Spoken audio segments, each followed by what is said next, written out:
نہ جانے مسائل تو علماء سے پوچھیں، یہ حکم مبین ہم کو رب سے ملا ہے، چلو پوچھ کیسے جیے زندگی کو، چلو پوچھ لے کس میں رب کی رضا ہے، رب کی رضا ہے۔ الحمدللہ رب العالمین والصلاة والسلام علی سید الانبیاء والمرسلین، اما بعد فاعوذ باللہ من الشیطان الرجیم، بسم اللہ الرحمن الرحیم۔ الصلاة والسلام علیک یا رسول اللہ وعلی آلک واصحابک یا حبیب اللہ، الصلاة والسلام علیک یا نبی اللہ وعلی آلک واصحابک یا نور اللہ۔ مدنی چینل کے ناظرین، دارالافتاء اہل سنت کے سلسلے میں آپ کو ایک مرتبہ پھر مرحبا کہتے ہیں، خوش آمدید کہتے ہیں۔ ابتداً بڑھتے ہیں درود پاک کی فضیلت کی طرف، چنانچہ نبی رحمت شفیع امت صلی اللہ تعالی علیہ وآلہ وسلم کا فرمان عالی شان ہے، تم میں سے بروز قیامت میرے نزدیک تر وہ شخص ہوگا جس نے دنیا میں مجھ پر زیادہ درود پاک پڑھے ہوں گے۔ صلو علی الحبیب صلی اللہ تعالی علی محمد صلی اللہ علیہ وآلہ وسلم۔ ہماری گفتگو کا موضوع آج کے سلسلے میں بھی گزشتہ سلسلے سے پیوستہ ہوگا، اور وہ ہے نماز کے مسائل اور احکام۔ نماز نبی کریم صلی اللہ تعالی علیہ وآلہ وسلم کی آنکھوں کی ٹھنڈک ہے، تو آئیے جاننے کی کوشش کرتے ہیں کہ نماز کے اندر وہ کون سے مسائل ہیں، وہ کون سی چیزیں ہیں کہ جن کو اپنا کر ہم اپنی نماز کو بہتر بنا سکتے ہیں، اپنی نماز کو کامل کر سکتے ہیں، اپنی نماز کو وہ نماز بنا سکتے ہیں کہ جو نماز ہمیں برائیوں سے روکنے والی بن جائے۔ جی ہاں، قرآن کریم میں اللہ تبارک و تعالی ارشاد فرماتا ہے، ان الصلاۃ تنہی عن الفحشاء والمنکر، کہ بے شک نماز برائی اور بے حیائی کے کاموں سے روکتی ہے۔ مگر آج ہم دیکھتے ہیں کہ بہت سارے مسلمان نماز پڑھنے کے باوجود بھی گناہوں سے نہیں رک پاتے، اپنے آپ کو گناہوں سے روک نہیں پاتے۔ کیا وجہ ہے؟ یقیناً اس کی وجہ یہ ہے کہ ہم نماز درست طریقے سے ادا نہیں کر پاتے، ہم نماز کو اس کے شرائط و ارکان، فرائض و واجبات کے ساتھ ادا نہیں کر پاتے، نماز کو مکروہات تحریمیہ اور تنزیہیہ سے بچا کر نہیں ادا کر پاتے، اور اس کی وجہ یہ ہے کہ ہم بہت سارے مسائل نماز جانتے ہی نہیں ہیں۔ جب کوئی چیز جانیں گے ہی نہیں تو اس کو ادا کس طرح درست طریقے سے کر سکیں گے؟ جب مکروہات کے بارے میں جانیں گے ہی نہیں تو پھر ہم ان کو کس طریقے سے اس طرح نماز ادا کر سکیں گے کہ ہم ان سے بچتے ہوئے نماز کو ادا کریں، اپنی نماز کو کامل و اکمل طریقے سے ادا کرنے کی کوشش کریں۔ انسان کے بس میں کوشش ہے، قبول کرنا اللہ تبارک و تعالی کی ذات پر ہے، اللہ تبارک و تعالی قبول کرنے والا ہے، لیکن انسان کو اپنے طور پر کوشش یہ کرنی چاہیے کہ جو بھی عبادت ادا کر رہا ہے اس کو شریعت مطہرہ کے بتائے ہوئے طریقہ کار کے مطابق ادا کرے، خشوع و خضوع کے ساتھ ادا کرے، دل لگا کر جو ہے وہ ادا کرے، اللہ تبارک و تعالی کو راضی کرنے کے لیے ادا کرے۔ تو ہمیں بھی چاہیے کہ نماز کے اندر ان باتوں کا خیال کریں۔ بالخصوص اب تو یہ بھی نظر آتا ہے کہ بہت سارے لوگ نماز پڑھتے ہوئے بعض ان معاملات کے اوپر بہت زیادہ اسٹرکٹ ہوتے ہیں کہ جو در حقیقت جن کا نماز سے تعلق نہیں ہے، در حقیقت ان کی وجہ سے تو نماز میں خرابی آ جاتی ہے، نماز کے اندر کمی آ جاتی ہے، نماز مکروہ تحریمی ہو جاتی ہے، مگر لا علمی کی بنیاد پر اس چیز کو نماز کا حصہ سمجھ کے لوگ عمل کر رہے ہوتے ہیں۔ جی ہاں، بالکل ایسا ہی ہے۔ آئیے میں آپ کو ایک مسئلے کی طرف جو ہے وہ نشاندہی کرتا چلوں کہ جس کے اندر اکثر لوگ مبتلا ہوتے ہیں، بلکہ کئی جگہوں کے اوپر باقاعدہ کئی لوگ دوسروں کو اس کے اوپر جو ہے وہ عمل کروا رہے ہوتے ہیں، عمل نہ کرنے کے اوپر ان کو ڈانٹ رہے ہوتے ہیں، تم اتنے بڑے ہو گئے، نماز پڑھنا نہیں آتی تمہیں، نماز پڑھنے آئے ہو اب تک تمہیں یہ بات نہیں پتا۔ وہ ہے نماز میں کپڑے فولڈ کرنے کا مسئلہ۔ جی ہاں، سنت تو یہ ہے کہ مسلمان کوئی بھی لباس پہنے، مرد اس کے لیے سنت یہ ہے کہ وہ اپنی پائجامے کا، شلوار کا یا پینٹ کا جو پائچہ ہے وہ پاؤں کے ٹخنوں سے اوپر رکھے، یہ سنت ہے۔ پاؤں کے ٹخنوں سے نیچے لٹکانا یہ خلاف سنت ہے، مکروہ ہے، بلکہ اگر تکبر کی نیت سے ہے تو حرام ہے۔ حدیث پاک کے اندر سخت وعیدیں اس شخص کے لیے بیان کی گئیں جو کہ تکبر کی نیت سے اپنا تہبند یا پائجامہ وغیرہ ٹخنوں سے نیچے لٹکائے۔ مگر نماز کے اندر ہم یہ دیکھتے ہیں کہ ایک تو لوگوں کی اکثریت جو ہے وہ سنت لباس نہیں پہنتی، اس وجہ سے ان کے لباس کے اندر ان کے پیروں کے ٹخنوں سے نیچے بھی ان کی جو ہے وہ شلوار یا پینٹ یا پاجامہ یا تہبند جا رہا ہوتا ہے، اور پھر وہ اس سنت کی ادائیگی کے لیے کہ جناب نماز کے اندر جو ہے وہ خاص طور پر ٹخنوں سے اوپر رکھیں، وہ پھر نماز سے پہلے ہی اپنی شلوار کو یا تو نیفے سے اڑس لیتے ہیں یا پھر نیچے سے پینٹ وغیرہ کو فولڈ کر لیتے ہیں اور پھر نماز ادا کرتے ہیں، اور سمجھتے ہیں کہ ایسا کر کے ہم سنت پر عمل کر رہے ہیں۔ ایسا کر کے وہ سنت پہ عمل نہیں کر رہے ہوتے، بلکہ در حقیقت وہ اپنی نماز کو مکروہ تحریمی کر رہے ہوتے ہیں، کیونکہ نماز میں کپڑا فولڈ کرنا، پائچے فولڈ کرنا یا اوپر یا نیچے سے کسی جگہ سے اس کو اڑس لینا تو یہ جائز نہیں ہے، مکروہ تحریمی ہے۔ جی ہاں، نبی کریم صلی اللہ تعالی علیہ وآلہ وسلم کی حدیث طیبہ ہے،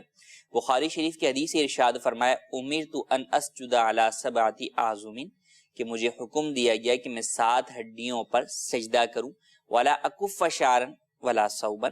اور میں اپنے بال اور کپڑوں کو نہ موڑوں۔ مرد کے لیے بال اور کپڑے موڑنا ناجائز ہے، اس کی اجازت نہیں ہے۔ کپڑے موڑنا جو ہے وہ عورتوں کے لیے بھی ناجائز ہی ہے، اس کی اجازت نہیں ہے۔ تو لہٰذا اس بات کا خیال رکھنا چاہیے کہ اولاً تو لباس سنت کے مطابق سلوائیں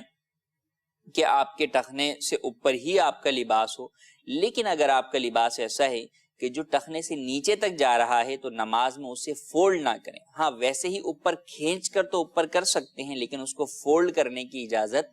نہیں ہے، کیونکہ فولڈ کرنے کی وجہ سے نماز مکروہ تحریمی ہوگی، جبکہ اگر آپ ٹخنوں سے نیچے چھوڑ دیں گے اور تکبر کی نیت نہیں ہوگی تو زیادہ سے زیادہ آپ مکروہ تنزیہی کے مرتکب ہوں گے۔ مکروہ تنزیہی سے بھی بچنا بہتر ہے، لیکن جب مکروہ تحریمی اور مکروہ تنزیہی کا تقابل ہو جائے گا، دونوں ایک جگہ پر جمع ہو رہے ہوں گے، تو پھر مکروہ تحریمی کو چھوڑا جائے گا، اس پر عمل نہیں کیا جائے گا، اس سے بچا جائے گا، کیونکہ مکروہ تحریمی ناجائز اور گناہ ہوتا ہے، اور اس صورت کے اندر تو یہاں پر اس کی وجہ سے نماز بھی واجب الاعادہ ہوتی ہے۔ تو لہٰذا اس بات کا خیال رکھنا چاہیے کہ ہم سنت کے مطابق لباس پہنیں، ٹخنوں سے اوپر لباس پہنیں، لیکن اگر کسی کے بڑے ہیں یا اگر ہمارے ہی کپڑے شلوار پاجامہ پینٹ کوئی بھی چیز اگر ٹخنوں سے نیچے جا رہی ہے تو اسے موڑے نہیں، بلکہ ہم اس کو اسی حالت میں رہنے دیں، یا اگر کھینچ کر اسے اوپر کر سکتے ہیں تو اوپر کر لیں، لیکن بہرحال اوپر یا نیچے سے اس کو فولڈ کرنا یہ ناجائز ہے، اس کی اجازت نہیں ہے۔ اور یہ صرف پاجامے کا مسئلہ نہیں بلکہ اس کے علاوہ بھی، مثال کے طور پہ آستین کوئی جو ہے وہ فولڈ کر کے جو ہے وہ یہاں تک کیا ہوا ہے تو اب اس کی نماز بھی مکروہ تحریمی ہوگی، اجازت نہیں ہوگی۔ ہاں البتہ اگر کسی نے ہاف جو ہے وہ ہاتھ تک کی آستین کو جو ہے وہ فولڈ کیا ہوا ہے تو اس صورت میں بہتر تو یہ ہے کہ اسے بھی کھول کر ہی نماز پڑھے، لیکن اگر وضو وغیرہ کر کے بندہ نکلتا ہے آستین فولڈ کی ہوئی ہوتی تو اگر ہاف ہاتھ جو ہے وہ فولڈ ہوا ہوا، ہاف آستین فولڈ ہوئی ہوئی ہے تو نماز ہو جائے گی، لیکن ہاف سے اگر زیادہ ہوئی ہوئی ہے تو نماز مکروہ تحریمی ہوگی۔ اس مسئلے کے اندر بہت زیادہ بے احتیاطی کی جاتی ہے، لا علمی کی بنیاد پر کئی بڑے بوڑھے مساجد کے اندر نوجوان لڑکوں کو اس بات کا کہہ رہے ہوتے ہیں کہ جناب یہ شلوار نیچے سے فولڈ کر لو، یہ اوپر سے جو ہے وہ اس کو اڑس لو، تو ایسا کہنا ان کا درست نہیں ہے۔ ہاں سنت کے مطابق لباس کی عادت ضرور اپنانی چاہیے، لیکن نماز کو ساتھ ہی ساتھ مکروہ تحریمی ہونے سے بچانا بھی ضروری ہے۔ آئیے بڑھتے ہیں آپ کی کالز کی طرف۔ جی کالز دیجیے۔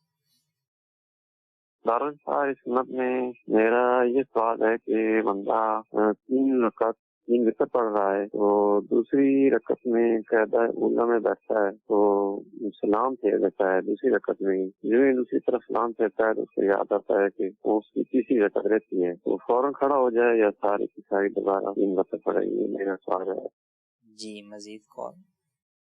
مفتی صاحب میرا سوال یہ ہے کہ جس کی فجر کی نماز چھوٹ جائے تو آیا ظہر کی نماز جب پڑھنے جاتا ہے تو ظہر کی جو 2 نفلیں ہیں اس کے بجائے وہ 2 فجر کی نماز میں تبدیل کر کے ادا کر سکتا ہے؟ جی مزید کال۔ قمر اتاری 71 شمالی سرگودا سے عرض کر رہا ہوں۔ مفتی صاحب کی بارگاہ میں عرض ہے حضور کے نماز جنازہ جو کہ فرض کفایہ ہے نا، تو کچھ لوگوں میں اب یہ دیہاتوں میں پایا جا رہا ہے کہ یہ سجدے والی نماز نہیں ہے تو لہذا وضو ہونا ضروری نہیں ہے، اگر نہیں بھی ہے وضو تو نماز جنازہ ادا کر سکتے ہیں۔ جی پہلا سوال ہمارا کہ اگر کسی شخص نے جو ہے وہ 3 رکعت یا 4 رکعت والی نماز کی نیت باندھی اور دوسری رکعت کے اوپر وہ بیٹھا اور اس نے قعدہ اولا جب کیا تو پھر غلطی سے سلام پھیر لیا اس نے، تو کیا اب اس کی نماز ٹوٹ گئی یا وہ کھڑے ہو کر مزید پڑھ سکتا ہے؟ جی ہاں، اگر اس نے سلام پھیر لیا اور ابھی کوئی ایسا عمل نہیں کیا جو نماز کو فاسد کر دیتا ہے، اسے یاد آ گیا کہ میں نے تو 3 رکعت مغرب کی نیت باندھی تھی یا 3 رکعت وتر کی نیت باندھی تھی یا 4 رکعت جناب عشاء کے میں پڑھ رہا تھا فرض، تو اس کے لیے حکم یہی ہے کہ وہ کھڑا ہو جائے اور کھڑے ہو کر اپنی 2 رکعت ادا کر لے اور پھر آخر میں سجدہ سہو کر لے تو اس کی نماز ادا ہو جائے گی۔ اگر اس نے کوئی ایسا کام کر لیا جو کہ نماز کو فاسد کر دینا والا ہے، مثال کے طور پر سلام پھیر کے کسی سے بات چیت کر لی، تو اب بہرحال وہ نماز جو ہے وہ فاسد ہو گئی، اب جو ہے وہ دوبارہ نئے سرے سے پڑھنی ہوگی۔ لیکن اگر کوئی ایسا عمل نہیں کیا تو آپ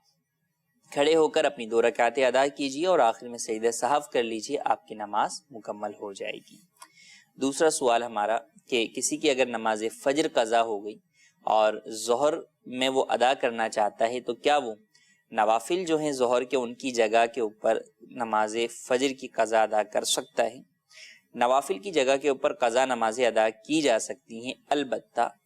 جس کی کوئی ایک نماز قضا ہوئی ہے تو وہ اس کو نوافل کی جگہ پڑھنے کے بجائے علیحدہ سے ہی ادا کرے، نوافل وہاں پر چھوڑ کر جو ہے وہ نوافل کے ثواب سے محروم نہ ہو۔ یہاں پر ایک مسئلہ یہ بھی یاد رکھنا ضروری ہے کہ نمازی شخص 2 طرح کے ہوتے ہیں یا 2 طرح کے جو ہے وہ لوگ ہوں گے کہ ایک صاحب ترتیب کہلاتے ہیں اور ایک غیر صاحب ترتیب کہلاتے ہیں۔ صاحب ترتیب وہ شخص ہے کہ جس کے ذمے میں 6 نمازیں جو ہے وہ قضا نہیں ہوئی، اس کی 1 یا 2 نماز پوری زندگی میں اس کی 1 یا 2 نماز ہی قضا ہیں، یا اگر قضا تھی تو وہ اس نے ادا کر لی، یعنی فی الوقت اس کے ذمے 1 یا 2 نماز جو ہے وہ قضا ہے۔ جیسے کوئی شخص جو ہے وہ جب سے بالغ ہوا ہے وہ نمازیں ادا کرتا آ رہا ہے، یا کبھی اگر اس کی نماز چھوٹی بھی ہیں تو اس نے بہرحال ان کو ادا کر لیا ہے، اب پچھلی ساری نمازیں اس کی کمپلیٹ ہیں اور خدا نخواستہ اس کی آج کی فجر کی نماز چھوٹ گئی، تو اب وہ ظہر کی نماز کے بعد فجر نہیں پڑھے گا، بلکہ اس کے لیے حکم یہ ہے کہ وہ پہلے فجر کی نماز ادا کرے پھر ظہر کی نماز ادا کرے، کہ اس کے لیے ترتیب رکھنا ضروری ہے، پہلے فجر پھر ظہر پھر عصر پھر مغرب پھر عشاء، تو صاحب ترتیب ہے تو ترتیب کا خیال رکھے گا، لہٰذا یہ شخص پہلے فجر کے فرض ادا کرے پھر ظہر کی نماز ادا کرے۔ اگر اس نے یہ بات یاد ہوتے ہوئے کہ مجھ پر فجر کی نماز باقی ہے اور وقت میں بھی گنجائش تھی کہ دونوں نمازیں پڑھ سکتا ہے، اس کے باوجود اس نے پہلے ظہر کی نماز ادا کر لی، تو اس شخص کی ظہر کی نماز ادا نہیں ہوگی، بلکہ اس کو حکم یہ ہوگا کہ پہلے فجر پڑھے پھر اپنی جو ہے وہ نماز ظہر دوبارہ ادا کرے۔ اور اگر غیر صاحب ترتیب شخص ہے کہ اس کے ذمہ کافی نمازیں جو ہے وہ قضا ہیں، تو اب ایسی صورت کے اندر اسے اختیار ہے کہ وہ ظہر سے پہلے بھی فجر کی نماز پڑھ سکتا ہے اور ظہر کے بعد بھی پڑھ سکتا ہے۔ بہرحال نوافل کی جگہ کے اوپر قضا نمازیں پڑھی جا سکتی ہیں، بلکہ جن کے ذمے بہت ساری قضا نمازیں ہیں ان کو چاہیے کہ وہ سنت غیر موقدہ اور نوافل کی جگہ پر اپنی قضا نمازیں ادا کریں، تاکہ جلد از جلد اپنی قضا نمازوں کے جو ان کے اوپر ذمہ ہے، قرض ہے گویا کہ اس سے سبکدوش ہو سکے۔ تیسرا سوال ہمارا کہ نماز جنازہ فرض کفایہ ہے، لوگ اس کے اندر بعض لوگ وضو کو ضروری نہیں جانتے کہ اس میں سجدہ نہیں ہے، یہ بات بالکل غلط ہے، سجدے کا تعلق اس سے نہیں ہے۔ اب اس کی مثال آپ یوں ہی لے لیجئے، جیسے طواف ہے، اب طواف کے اندر بھی سجدہ نہیں ہے لیکن طواف کے لیے وضو جو ہے وہ ضروری ہے، تو ایسا نہیں ہے کہ جس عبادت کے اندر سجدہ ہوگا اسی کے لیے جو ہے وہ وضو ضروری ہوگا۔ قرآن کریم کو چھونا ہے، یہ بھی عبادت ہے لیکن اس میں سجدہ نہیں ہے، تو اس کے لیے جو ہے وہ وضو بہرحال ضروری ہے۔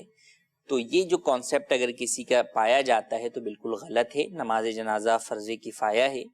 اس میں بھی وضو کیا جائے گا اور یہ وضو کر کے ہی پڑھی جائے گی، اس کو بلا وضو پڑھنے کی اجازت نہیں ہے۔ ہاں بعض صورتوں کے اندر تیمم کی اجازت ہوتی ہے، مثال کے طور پہ کوئی شخص آیا اور نماز جنازہ جو ہے وہ کھڑا ہوا ہے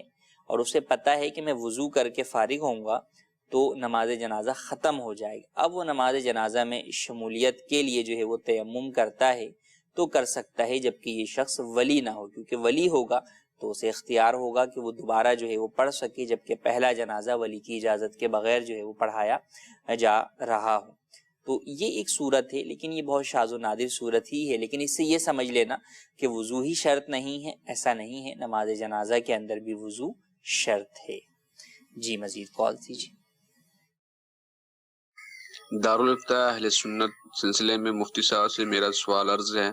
کہ بھی اگر کوئی دکاندار کا سامان کوئی اسلامی بھائی سیل کرواتا ہے تو پھر وہ دکاندار خوشی کے طور پر اس اسلامی بھائی کو جو کسٹمر لے کر آیا جس نے سامان سیل کروایا ہے اس کو اپنی خوشی سے اس کو 2-3 ہزار روپیہ تحفے میں یا گفٹ میں دے دیتا ہے، تو کیا یہ ایسا کرنا جائز ہے یا نہیں؟ جی مزید کال۔ اگر کسی کو مخارج کے حوالے سے پریشانی یا وسوسے آتے ہوں، بعض روز صحیح طرح ادا نہ کر پاتا وہ کیا کرے؟ اور سیدھے پاؤں کے انگوٹھے کو زمین سے نہ اٹھانا ضروری ہے کیا؟ جی مزید کال۔ وجہ سے سوال میرا یہ تھا کہ میں آن لائن بزنس کرتا ہوں، پر ہوتے ہیں بڑی بڑی کمپنیاں، اس کے اندر میرا پروڈکٹ باہر سے لا کے اس پر بیچتا ہوں کہ پلیٹ فارم پر، تو حضرت یہ بتا دیجیے کہ شریعت کی روشنی میں کرنا کیسا؟ جی پہلا سوال یہ کہ ہم کسی کا سامان بکوا دیتے ہیں تو وہ ہمیں خوشی کے ساتھ کچھ پیسے دیتا ہے، تو یہ پیسے لینا کیسا ہے؟ سامان بکوانا جو ہے وہ مختلف طرح کا ہوتا ہے۔ سامان بکوانے کے لیے باقاعدہ بروکر ایجنٹس بھی ہوتے ہیں جو کہ باقاعدہ بروکری جو ہے وہ لیتے ہیں، مارکیٹ میں ان کی بروکری طے ہوتی ہے کہ جناب اتنے % جو ہے وہ بروکری ہوگی۔ تو اگر تو باقاعدہ وہ ایجنٹ ہے، بروکر ہے، اور اس کا جو ہے وہ طے ہے جس کے ساتھ جو ہے وہ بکوا رہا ہے، جس کا مال بکوا رہا ہے کہ بھئی میں تمہارے پاس گاہک لے کر آؤں گا اور مجھے جو ہے وہ اس کا کمیشن دو گے، تو مارکیٹ کے مطابق اس کی اس محنت کا اسے کمیشن دینا جائز ہے۔ لیکن جب کہ وہ محنت بھی کرے، اگر محنت نہیں کرتا، مثال کے طور پہ کوئی آپ سے پوچھتا ہے کہ فلاں جو ہے وہ چیز مجھے خریدنی ہے، کہاں سے اچھی ملے گی، تو آپ اسے کہتے ہیں فلاں مارکیٹ میں چلے جائیں اور وہاں پر جو ہے وہ یہ دکان ہے، وہاں آپ میرا نام لے کر جو ہے وہ مال خرید لیجئے گا، انشاءاللہ آپ کو اچھی ملے گی اور مناسب دام آپ کو لگا دیں گے۔ تو فقط اتنی بات کہنا، کسی کو اس چیز کی ادھر کا راستہ بتا دینا، اس جگہ کا نام بتا دینا، یہ کوئی محنت والا ایسا کام نہیں ہے کہ جس کے عوض جو ہے وہ کمیشن کا یہ حقدار بنے۔ تو اس طرح کا فقط بتا کر کمیشن لینا یہ جائز نہیں ہے اور اس کو دینا بھی جائز نہیں ہے۔ ہاں لیکن اگر واقعی وہ بھاگ دوڑ کرتا ہے، گاہک کو لے کر آتا ہے، مال دکھاتا ہے، مال چیک کرواتا ہے، مطمئن کرواتا ہے، جو طریقہ کار ہوتا ہے، تو بہرحال پھر اس صورت کے اندر کمیشن لینا جائز ہے۔ یہ تو یہ ہے کہ جب کہ وہ باقاعدہ بروکر کے مطابق کام کر رہا ہے۔ دوسرا یہ ہے کہ بروکر کے مطابق جو ہے وہ بروکری نہیں کرتا، ویسے ہی جو ہے وہ کسی کو جو ہے وہ مال لا کر جو ہے وہ بکوا دیتا ہے۔ تو اس صورت کے اندر اگر تو صراحتاً اور دلالتاً کسی بھی طریقے سے، یعنی واضح طور پر پہلے کمیشن طے نہیں ہوا اور انڈرسٹوڈ طور پر بھی نہیں ہے، کیونکہ جو بعض بروکرز ہوتے ہیں ان کا پتہ ہوتا ہے کہ یہ جب بھی دکان کے اوپر وہ لے کر آئے گا گاہک تو بھئی یہ بروکر ہے، یہ مشہوری بروکر کے طور پر ہے، تو یہ انڈرسٹوڈ طور پر ہے کہ اس کو کمیشن دینا پڑے گا۔ اسی لیے جو لوگ کمیشن دینا نہیں چاہتے وہ اس کو منع کر دیتے ہیں کہ بھئی تم ہماری دکان کے اوپر گاہک لے کے نہیں آنا، اگر تم لاؤ گے بھی تو ہم تمہیں کمیشن نہیں دیں گے۔ لیکن جو منع نہیں کرتے اور وہ شخص مارکیٹ میں معروف ہے کہ بروکر ہے، تو پھر یہ ہوتا ہے کہ انڈرسٹوڈ طور پر اسے کمیشن دینا پڑے گا۔ تو بہرحال دونوں صورتیں میں نے عرض کی کہ نہ صراحتاً ہے نہ دلالتاً، انڈرسٹوڈ طور کے اوپر بھی نہیں ہے۔ اب اس کے بعد اگر کوئی اسے اپنے طور پہ بطور تحفہ جو ہے وہ دے رہا ہے تو اس میں حرج نہیں ہے، وہ جائز ہے۔ لیکن اب اس کو دیکھنے کی حاجت ہے، عمومی طور پہ اس طرح ہوتا نہیں ہے کہ جو ہے وہ یوں کمیشن جو ہے وہ دے دیا جائے، بلکہ یوں کسی نہ کسی طریقے سے وہ بروکری والے ہی انداز میں آتا ہے۔ اور بروکری کے اندر جیسا کہ ہم نے آپ کو بتایا کہ اس میں کام کرنا بھی شرط ہے، فقط مشورہ دینا نہیں ہے، کام بھی کرے اور ساتھ ہی ساتھ جو ہے وہ اس کمیشن کا مارکیٹ کے مطابق ہونا ضروری۔ مارکیٹ میں اگر 2% ہے تو آپ 3% نہیں دے سکتے، تو اس بات کا خیال رکھنا ضروری ہے۔ دوسرا سوال یہ ہے کہ اگر کسی شخص کو مخارج میں ڈاؤٹ فل ہو تو وہ کیا کرے؟ تو اس شخص کو چاہیے کہ وہ کسی قاری صاحب کو اپنی قراءت سنا دے، تو وہ اسے کنفرم کر دیں گے کہ جو ہے وہ آپ کے مخارج درست ہیں یا نہیں ہیں، لحن جلی کی غلطی ہے یا لحن خفی کی غلطی ہے۔ لحن جلی کی غلطی جو ہے وہ معنی فاسد کرنے والی عموماً ہوتی ہے، تو اگر وہ غلطی ہوگی تو پھر بہرحال اس صورت کے اندر تو خاص طور پر کم از کم کوئی ایک جو نماز میں پڑھے جانے والے اذکار ہیں کم از کم ان کو درست کر لیں تاکہ جو ہے وہ نماز درست طریقے سے ادا کر سکے. لحن خفی کی غلطی ہے تو بہرحال اس کو بھی دور کرنے کی کوشش کرے, لیکن لحن خفی کی غلطی کے ساتھ نماز ادا کر سکتا ہے. تو اس کا بہتر حل یہی ہے کہ آپ جو ہے وہ کسی قاری صاحب کو اپنی قرات سنا دیں, تو انشاءاللہ عز و جل یہ کنفیوژن جو ہے وہ دور ہو جائے گی. اور اس میں یہ بھی ہو سکتا ہے کہ اگر جس جگہ پر وسوسہ ہے, بس اوقات ہوتا ہے کہ ایک لفظ بندہ ایک دفعہ تو صحیح پڑھتا ہے, دوسری طرف اس کو ڈاؤٹ فل ہوتا ہے کہ یار پتہ نہیں میں نے یہ صحیح ادا کیا یا نہیں ادا کیا, تو پھر اس کا حل یہی ہے کہ آپ قاری صاحب کو یہ بھی بیان کر دیں کہ مجھے اس لفظ کے اوپر ہوتا ہے, تو میرے اس لفظ کو ذرا 2-3 مرتبہ جو ہے وہ آپ دیکھ لیجئے, مختلف جگہوں پہ پڑھوا کر سن لیجئے کہ یہ کیا میں صحیح ادا کر رہا ہوں. جب وہ اوکے کر دیں تو پھر ٹھیک ہے, اس کے بعد جو ہے وہ آپ کو وسوسے کی طرف توجہ نہیں دینی چاہیے. تیسرا سوال یہ ہے کہ امپورٹ کر کے لوگ بہت ساری چیزیں جو ہے وہ بیچتے ہیں, تو اس کی کیا حیثیت ہے؟ امپورٹ کر کے بھی بیچنا جائز ہے, البتہ جو اس کے شرعی تقاضے ہیں, قانونی تقاضے ہیں, انہیں پورا کرنا بہرحال ضروری ہے. امپورٹ کا آرڈر آپ نے دیا ہے, اب تک وہ چیز آپ کی کسٹڈی میں نہیں آئی, آپ کے نمائندے کی کسٹڈی میں نہیں آئی, تو آپ کا اس چیز کا آگے سودا کرنا یہ جائز نہیں ہے کہ یہ بے قبل القبض کہلاتی ہے, قبضے سے پہلے کی بے کہلاتی ہے, اور حدیث پاک میں اس سے منع کیا گیا. نبی کریم صلی اللہ تعالیٰ علیہ وآلہ وسلم نے ارشاد فرمایا لا تبیع ما لیس عندک, کہ جو چیز تمہارے پاس نہ ہو اسے مت بیچو. لہٰذا اس بات کا خیال رکھنا ضروری ہے کہ پہلے اپنی کسٹڈی میں چیز لیجئے, دین اس کے بعد جو ہے وہ آپ اس کے آگے سودا ڈن یا فائنل کیجئے. ہم میسیجز کی طرف بڑھتے ہیں, پھر اس کے بعد جو ہے وہ آپ کی ویڈیو کالز کو بھی شامل سلسلہ کریں گے. ناخن منگل کے دن نہیں کاٹنا چاہیے یا بدھ کے دن؟ ناخن کسی بھی دن کاٹ سکتے ہیں, منگل یا جو ہے وہ بدھ کے دن منع نہیں ہے, البتہ بعض روایات سے بدھ کے دن کاٹنے کی جو ہے وہ ممانعت ہے, تو اس اعتبار سے بدھ والے دن بچنا بہتر ہے. لیکن اگر کسی شخص نے پچھلے 39 ڈیز جو ہے وہ ناخن نہیں کاٹے اور اب 40 ڈے جو ہے وہ بدھ کے دن بن رہا ہے, تو پھر بہرحال اس کو کاٹنے ہی ہوں گے, کیونکہ 40 دن سے زیادہ ناخن بڑھانا یہ ناجائز و گناہ ہے. تو بہرحال نارمل ڈیز ہیں تو اس میں بدھ کے علاوہ پھر کسی بھی دن کاٹ لیں, اور بدھ کے دن کاٹنا بھی ناجائز نہیں ہے, ہاں بچنا بہتر ہے. ایک سوال یہ ہے کہ زوال کا وقت کون سا ہے اور دن میں کس وقت قرآن پاک نہیں پڑھ سکتے؟ زوال کا وقت تو در حقیقت زوال یعنی زائل ہونا, جب سورج جو ہے وہ غروب کی طرف مغرب کی طرف زائل ہونا شروع ہوتا ہے, اسے زوال کا وقت کہتے ہیں. اور یہ زوال کا وقت مکروہ نہیں ہوتا, عوام اسے زوال کا وقت کہتے ہیں. در حقیقت جو زوال آفتاب ہوتا ہے, زوال آفتاب جیسے ہی ہوتا ہے تو ظہر کا وقت شروع ہو جاتا ہے, کیونکہ سورج مشرق سے نکلتا ہے اور مغرب میں غروب ہوتا ہے. اب مشرق سے نکل کے جب بالکل عین سر پر آ جاتا ہے تو اب نماز جو ہے وہ مکروہ ہوتی ہے, کہ یہ مکروہ وقت ہوتا ہے اور اسے زحوہ کبریٰ کہا جاتا ہے, اور عوام اسے زوال کا وقت کہتے ہیں. در حقیقت جو زوال کا وقت ہوتا ہے وہ جائز وقت ہوتا ہے, وہ مکروہ وقت نہیں ہوتا کہ وہ ظہر کا وقت شروع ہو جاتا ہے. بہرحال 3 اوقات مکروہ ہیں دن میں, سورج نکلنے کے 20 منٹ بعد تک صبح,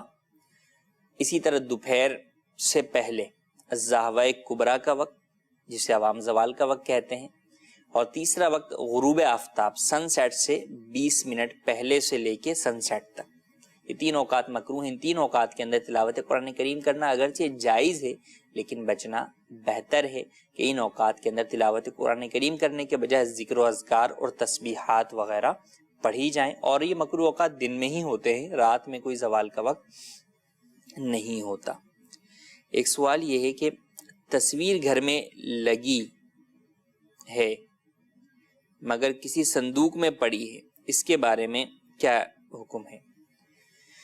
تصویر اگر صندوق میں یہ کسی ڈراز وغیرہ کے اندر جو ہے وہ بند ہے تو آپ اس کمرے میں نماز تو ادا کر سکتے ہیں کہ تصویر بند ہے, لیکن جاندار کی تصویر کو سنبھال کے رکھنا, چاہے وہ آپ صندوق میں سنبھال کے رکھیں چاہے ڈراز میں سنبھال کے رکھیں, یہ جائز نہیں ہے کہ سنبھال کے رکھا ہی جو ہے وہ اس کو تعظیم کی غرض سے جو ہے وہ جا رہا ہے, تو اس کی اجازت نہیں ہے. تو جاندار کی تصاویر کو ضائع کر دیا جائے, ان کو یوں سنبھال کے نہ رکھا جائے, اس کی شرعاً اجازت نہیں ہے. آئیے بڑھتے ہیں آپ کی ویڈیو کال کی طرف. جی کال. میرا نام ہے منیر محمد اتاری, میں پیرس سے بات کرتا ہوں. میرا سوال یہ ہے کہ کہ اشاروں سے کس طرح نماز پڑھ سکتے ہیں؟ اشاروں سے کس طرح نماز پڑھ سکتے ہیں، ان کا یہ سوال تھا۔ شریعت مطہرہ نے نماز ایک ایسا فرض جو ہے وہ عاقل بالغ مسلمان مرد و عورت پر لازم کیا ہے کہ کسی بھی حال کے اندر یہ نماز معاف نہیں ہوتی۔ آدمی بیمار ہے تو بھی نماز ادا کرے گا، آدمی سفر میں ہے تو بھی نماز ادا کرے گا، بہرحال نماز ادا کرنی ہے۔ تو ہاں، شریعت مطہرہ نے رخصت عطا فرمائی ہے، کھڑے ہو کر ادا نہیں کر سکتے تو بیٹھ کر ادا کریں، بیٹھ کر ادا نہیں کر سکتے تو لیٹ کر ادا کریں۔ بسا اوقات بیٹھ کر ادا کرنے میں اور لیٹ کر ادا کرنے کے اندر بعض جو نماز کے ارکان ہیں وہ اشاروں سے ادا کیے جاتے ہیں۔ جیسے جو شخص زمین پر سجدہ کرنے پر قادر نہیں ہے، جو شخص زمین پر سجدہ کرنے پر قادر نہیں ہے، یہ زمین سے بلند 12 انگل کی کسی چیز کے اوپر جو ہے وہ سجدہ کرنے پر قادر نہیں ہے، تو اب اسے سجدہ حقیقی کرنے کے بجائے اشارے سے سجدہ کرنے کی شریعت اجازت دیتی۔ اشارے سے سجدہ جو ہے وہ کس طرح ہوتا ہے یا اشارے سے رکوع کس طرح ہوتا ہے، وہ در حقیقت فقط گردن کو جھکانے سے ہوتا ہے، کمر جھکانا اس میں ضروری نہیں ہے۔ ہاں البتہ یہ ضروری ہے کہ رکوع اور سجدہ آپ دونوں اشارے سے کر رہے ہیں تو سجدے کا اشارہ رکوع کے مقابلے میں کچھ زیادہ جھک کر ہوگا۔ مثلا اگر رکوع یوں کیا ہے تو سجدہ جو ہے وہ یوں کرنا ہوگا، اگر سجدہ جو ہے وہ رکوع جتنا ہی جھک کر کیا یا رکوع سے بھی کم جھکے تو سجدہ ادا نہیں ہوگا۔ تو اشاروں سے نماز کا یہ طریقہ ہوتا ہے، کیونکہ جو نماز کے اندر جو ارکان ہیں آپ لیٹ کر بھی ادا کرتے ہیں، تو باقی تو جو ہے وہ جیسے آپ نے جو ہے وہ ہاتھ اٹھائے اور ہاتھ اٹھا کے جو ہے وہ باندھ لیے، تکبیر تحریمہ جو ہے وہ آپ نے کہہ لی، اگر ہاتھ نہ بھی اٹھائے فقط زبان سے بھی کہہ لیا تو بھی نماز ہو جائے گی کہ ہاتھ اٹھانا جو ہے وہ فرض نہیں ہے۔ قیام ویسے ہی ساقط ہو گیا کہ وہ لیٹ کر پڑھ رہا ہے نماز یا بیٹھ کر جو ہے وہ ادا کر رہا ہے، اب تلاوت کرے گا۔ رکوع اور سجدہ جو ہے وہ 2 ارکان ہیں کہ یہ جو ہے وہ فرائض نماز میں سے ہیں، ان کی ادائیگی ضروری ہے، تو اب ان کو جو ہے وہ بندہ گردن سے جو ہے وہ کرے گا۔ لیٹ کر کوئی شخص ادا کر رہا ہے تو بہتر یہ ہے کہ وہ اپنے پیٹھ کے پیچھے کوئی ٹیک وغیرہ کسی چیز سے لگا لے، کوئی چیز تکیہ وغیرہ رکھ لے اور تھوڑا سا جو ہے وہ اوپر اٹھ کے جو ہے وہ بیٹھ جائے، اگر اس کے لیے اس طرح جو ہے وہ ممکن ہو، اور پھر وہ یوں اشارے کے ساتھ نماز ادا کرے کہ رکوع میں گردن کو تھوڑا جھکائے، سجدے میں اور زیادہ جھکائے، کمر جھکانے کی حاجت نہیں ہے، تو یوں سے اشاروں کے ساتھ بھی نماز ادا کی جاتی ہے۔ اس بارے میں تفصیل جاننا چاہیں تو مکتبۃ المدینہ کی شائع کردہ کتاب ہے کرسی پر نماز پڑھنے کے احکام، اس کے اندر کرسی پر نماز پڑھنے کے احکام بھی ہیں اور ساتھ ہی ساتھ مریض کی نماز سے متعلق دیگر احکام بھی موجود ہیں، تو انشاءاللہ عز و جل اس کا پڑھنا آپ کے لیے مفید ہوگا۔ جی مزید خواہ۔ میرا نام حسنین اشرف ہے، ہم اوفم بافقان مدینہ کے اسٹوڈنٹ ہیں۔ ہمارا یہ سوال ہے کہ ہم 12 ربیع الاول کی خوشی میں کیا غریبوں کو کھانا کھلا سکتے ہیں؟ جی، ماہ میلاد النبی کہاں نہیں منایا جا رہا، سب جگہ ہی سب مسلمان اور شاقان رسول جو ہے وہ مناتے ہیں، اور ماہ میلاد کے یا میلاد منانے کے مختلف انداز ہیں، کہیں پر جھنڈے لہرا کر، کہیں پر چراغاں کر کے، کہیں پہ صلاۃ و سلام کے نذرانے بارگاہ رسالت میں پیش کر کے، اور کہیں پر صدقہ و خیرات کے ذریعے سے۔ بالکل آپ جو بھی نیک اور جائز کام ہیں، تمام نیک کاموں کے ذریعے سے نبی کریم صلی اللہ تعالیٰ علیہ وآلہ وسلم کا میلاد منا سکتے ہیں۔ نبی کریم صلی اللہ تعالیٰ علیہ وآلہ وسلم کے میلاد کی خوشی کے اندر صدقہ و خیرات بالکل کیا جا سکتا ہے اور کرنا بھی چاہیے، اور مسلمان شاید یہ کہہ سکتے ہیں کہ ماہ رمضان کے بعد بہت بڑا صدقہ و خیرات جو ہے وہ اس ماہ کے اندر جو ہے وہ کرتے ہیں، تو بالکل صدقہ و خیرات کر سکتے ہیں کہ نبی کریم صلی اللہ تعالیٰ علیہ وآلہ وسلم ہر نیکی سے خوش ہوتے ہیں۔ صدقہ و خیرات کی نیکی تو بہت ہی فضیلت والی نیکی ہے، تو اس سے غریبوں کو بھی جو ہے وہ ہمدردی بھی ہوگی، اور اس کا ثواب جو ہے وہ بارگاہ رسالت کے اندر بطور نذرانہ اور تحفتاً پیش کریں گے تو انشاءاللہ حضور خوش بھی ہوں گے اور سرکار کی امت کا بھی بھلا ہوگا۔ تو بالکل صدقہ و خیرات بھی کر سکتے ہیں، کرنا چاہیے، نظر و نیاز بھی کرنی چاہیے، صدقہ و خیرات بھی اس دن کرنا چاہیے۔ جی مزید۔ میرا نام واجد محمود ہے، میں جرمنی کے شہر فرانکفورٹ سے ہوں۔ میرا مفتی صاحب سے سوال ہے کہ کیا اگر کسی کی جمعے کی نماز چھوٹ جائے تو وہ کیا کرے؟ نماز جمعہ اگر کسی کی چھوٹ جائے تو وہ کیا کرے؟ جس شہر کے اندر نماز جمعہ جو ہے وہ فرض ہے، وہاں پر اگر کسی کی ایک مسجد کی نماز جمعہ چھوٹ گئی لیکن پتہ ہے کہ دوسری مسجد کے اندر وہ جا کر نماز جمعہ ادا کر سکتا ہے، اسے مل جائے گی، اور وہاں صحیح العقیدہ سنی امام ہے اور امام بھی تمام شرائط والا ہے، تو بالکل وہاں جا کر نماز جو ہے وہ ادا کریں۔ ہاں اگر ساری جگہوں کی ہی نماز کمپلیٹ ہو گئی، اس کی جو ہے وہ رہ گئی، یا وہاں پر ایک ہی مسجد ہے وہاں نماز ہو گئی بقیہ اور کوئی مسجد ہی نہیں ہے، تو پھر اس صورت کے اندر یہ قضا پڑھیں گے ظہر کی۔ تو جمعہ اگر فوت ہو جائے تو اس کی جگہ پر نماز ظہر کی قضا پڑھی جاتی ہے، یعنی 4 رکعت جو ہے وہ پڑھی جائے گی۔ اگر وقت بھی گزر گیا، اگر وقت باقی ہے تو پھر جو ہے وہ بطور ادا پڑھیں گے نماز ظہر، اور وہ پھر پوری پڑھیں، 4 سنت بھی پڑھیں، 4 فرض بھی پڑھیں، 2 سنت بھی پڑھیں اور 2 نفل بھی پڑھیں۔ اور اگر وقت ہی گزر گیا، عصر کا وقت شروع ہو گیا، تو پھر قضا کے طور پر 4 رکعت نماز ظہر ادا کی جائے گی۔ میسیجز کی طرف بڑھتے ہیں ہم۔ ایک سوال یہ ہے کہ کیا قبرستان میں راستہ بنا سکتے ہیں؟ قبرستان کے اندر نیا راستہ بنانا جو قبروں پر سے بنایا جائے یہ ہرگز جائز نہیں ہے۔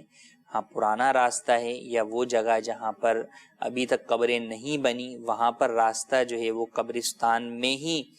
آنے والوں کے لیے بنایا جا رہا ہے تو وہ درست ہے۔ اور ایک یہ ہے کہ جناب جو قبرستان وقف ہے مسلمان مردوں کے لیے، مسلمانوں کی تدفین کے لیے، وہاں پر آپ راستہ بنا کے سڑک نکال دیں، یہ جائز نہیں ہے۔ کہ بہرحال جو چیز جس کام کے لیے وقف ہوتی ہے وہاں پہ وہی کام ہوتا ہے، تو وہاں پر سڑک بنانا اس کی ہرگز اجازت نہیں ہوگی۔ ایک سوال یہ ہے کہ کیا ایک گاؤں میں 4 مسجد ہوں اور ان کی اذانیں آگے پیچھے ہوتی ہوں، تو اگر پہلی اذان پر ہی نماز شروع کر دی تو کیا ہو جائے گی نماز؟ نماز کا تعلق اذان کی بجائے وقت شروع ہونے کے ساتھ ہے۔ اگر وقت شروع ہو گیا اور اذان نہ بھی ہوئی تو بھی آپ نماز پڑھیں گے تو نماز ہو جائے گی۔ ہاں البتہ بہتر یہ ہے کہ اذان کا انتظار کیا جائے اور اذان کے بعد نماز ادا کی جائے، لیکن ایک جگہ بھی اگر اذان ہو گئی تو آپ بالکل نماز ادا کر سکتے ہیں، بلکہ جیسا کہ ہم نے بیان کیا کہ اگر ایک جگہ بھی اذان نہیں ہوئی وقت شروع ہو گیا تو بھی نماز ادا کر سکتے ہیں۔ جی مزید کالز کی طرف بڑھتے ہیں۔ کالز۔ میرا نام حیدر شبیر ہے، میں جرمنی کے شہر فرینکفرٹ سے سوال پوچھ رہا ہوں۔ میرا سوال مفتی صاحب سے یہ ہے کہ اگر ہم نماز پڑھنا بھول جائے اور بعد قضا کر کے پڑھے تو ہمیں گناہ ملے گا؟ نماز پڑھنا بھول جائیں، اگر واقعی کوئی شخص جو ہے وہ نماز پڑھنا بھول گیا، یعنی وہ یہ سوچ رہا تھا کہ میں نے تو نماز پڑھ لی، اب وقت گزر گیا اور پھر اسے یاد آیا کہ نہیں یار وہ نماز تو میں نے نہیں پڑھی تھی، تو اب اس صورت میں اس کے اوپر گناہ نہیں ہے کہ یہاں پر وہ بھول کی وجہ سے ایسا ہوا۔ لیکن اگر بلا عذر شرعی جان بوجھ کر کوئی نماز چھوڑتا ہے تو وہ گناہ گار ہے، فاسق ہے، لہٰذا جان بوجھ کے ایک وقت کی بھی نماز ہرگز نہ چھوڑی جائے۔ اور جب اگر کبھی نماز رہ جائے اپنی غفلت کی وجہ سے تو فوری طور پر اس کی قضا بھی کریں اور اللہ عز و جل کی بارگاہ میں اس قضا کا جو گناہ ہوا اس سے سچی توبہ بھی کریں۔ جی ہاں، توبہ کرنا بھی ضروری ہے، کیونکہ گناہ جو ہے وہ فقط نماز پڑھ لینے سے نہیں مٹے گا، نماز تو پڑھنا ہی ہے اور وہ توبہ کے لیے ضروری بھی ہے، لیکن ساتھ ہی ساتھ اللہ عز و جل کی بارگاہ میں شرمندگی اور ندامت کے ساتھ جو ہے وہ توبہ کرنا بھی ضروری ہے۔ جی مزید کال۔ جی میرا دارہ رشتہ سننے سے یہ سوال ہے کہ یہ ہم جب نماز پڑھتے ہیں تو 4 رکعتیں پڑھ لیتے ہیں، اس کے بعد ہم درود شریف پڑھتے ہیں، ربی جامی پڑھ کے یہ پڑھتے ہیں اللہم ربنا آتنا فی الدنیا، یہ پڑھنی چاہیے یا نہیں پڑھنی چاہیے؟ جی مزید کال۔ محمد قندیلہ تاڑی ضلع ضیاء کوٹ پٹیانہ سے بات کر رہا ہوں۔ مفتی صاحب کی بارگاہ میں عرض ہے کہ نماز اگر کوئی منہ میں پڑھے تو مثلا اس کی آواز سانس سے پڑھے، مثلا اس میں تلفظ کی ادائیگی صحیح ہو جائے گی یا نہیں؟ جی مزید کال۔ میرا مفتی صاحب کی بارگاہ میں عرض ہے کہ کوئی بندہ داڑھی مڈاتا ہے اور وہ قامت یا اذان کہتا ہے تو اس کا نماز کے لیے اذان اور قامت کہنا کیسا؟ اور اگر کوئی امام صاحب اسے سختی سے ڈانٹ کے جھاڑ دیتے ہیں کہ تم اذان نہ دیا کرو، داڑھی مڈا کے اذان دینا، اس سے کہتے ہیں یہ واجب العطا یعنی کہ دوبارہ لٹانی پڑتی ہے، آپ اذان نہ دیا کریں، ان کا ایسا کرنا کیسا؟ جی پہلا سوال ہمارا کہ درود شریف کے بعد جو ہے وہ دعائے معصورہ جو ہے وہ پڑھی جاتی ہیں، تو دعائے معصورہ ربی جعلنی کے ساتھ ربنا آتنا بھی پڑھتے ہیں، اللہم ربی انی ظلمت بھی بعض لوگ پڑھتے ہیں،